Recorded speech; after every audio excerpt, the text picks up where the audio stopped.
As a business leader, do you ever wish you could execute like Jim Collins? Watch this video to learn how.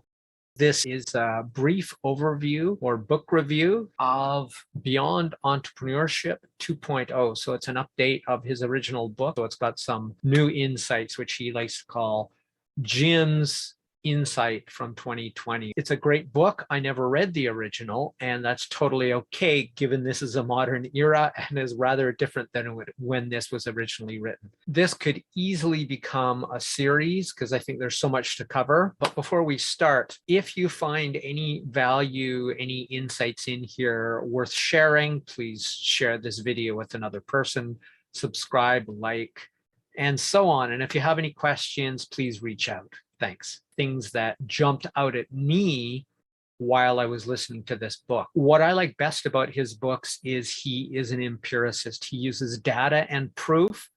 And one of the things that he likes using is his matched pair methodology, where he takes two comparable companies in the same era with the same market variables, and then looks at what the difference between those two are and which one doing very well and the other one doing less well or terrible, given the same market conditions. So it's really great that he controls for that important variable that few others actually pay any attention to. The other thing I love very much about Jim Collins and his writing in his books is he scientifically tests or examines historical data and then takes what seem like obvious things, and many of the points in this book seem obvious, except he takes common sense, all that stuff.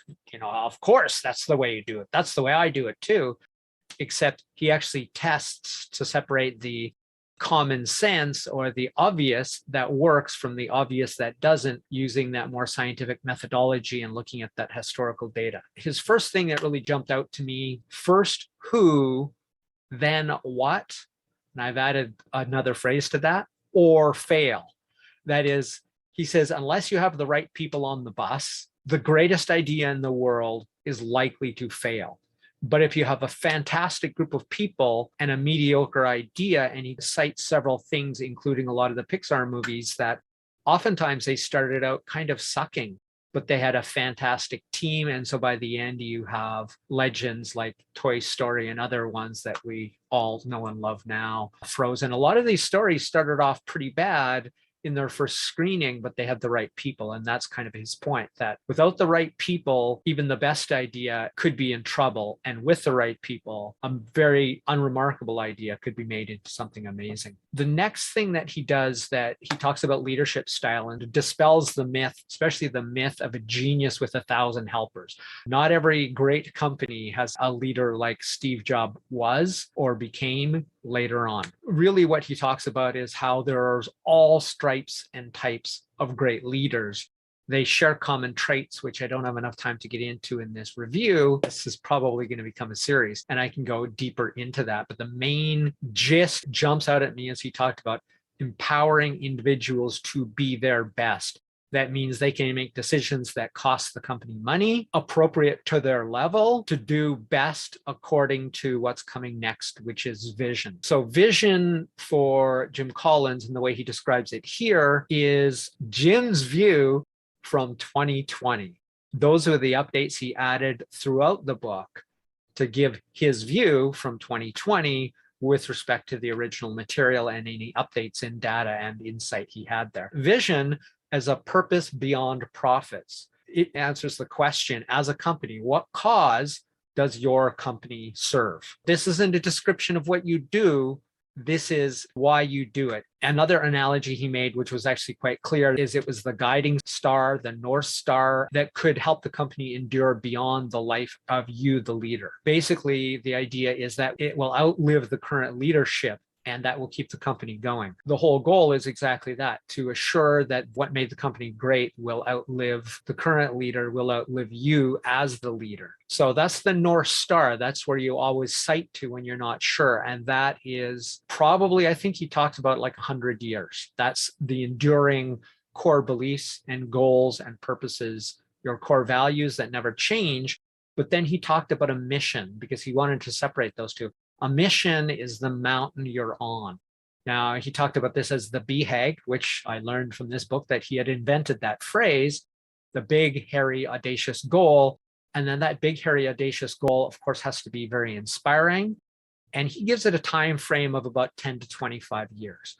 Challenging, but doable, but definitely a long term. And then he breaks it down even further. You can get more mission specific, year specific, or project specific about your BHAGs. But the larger BHAG, your mission, is the mountain you are climbing now. Now, when you reach the top of that mountain, you look for your North Star. Now you're talking about your vision or your purpose. And that will guide you to the next mountain and the next and the next and the next. And that's the difference between the mission and the purpose. Purpose being bigger North Star, mission being the mountain you're on. Luck favors the persistent, and I will add, and the consistent, because you have to be persistent, but you also have to be consistent in what you deliver. And he especially talked about the difference on return on luck, which he talked about in Good to Great and other books, saying two companies with exactly the same luck, good luck and bad luck, and how they responded to what was made the greatest difference.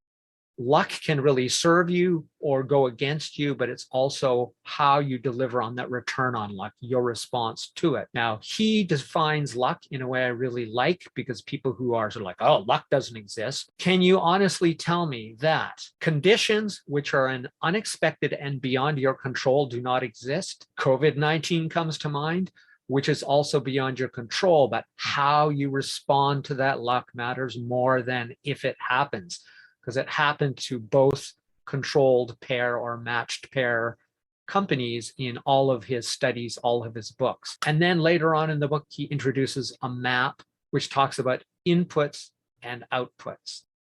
One more thing, and that was he talked about strategy. And he said, if you can't control prices, that is, if you aren't the market leader and can't set the price, you must control costs.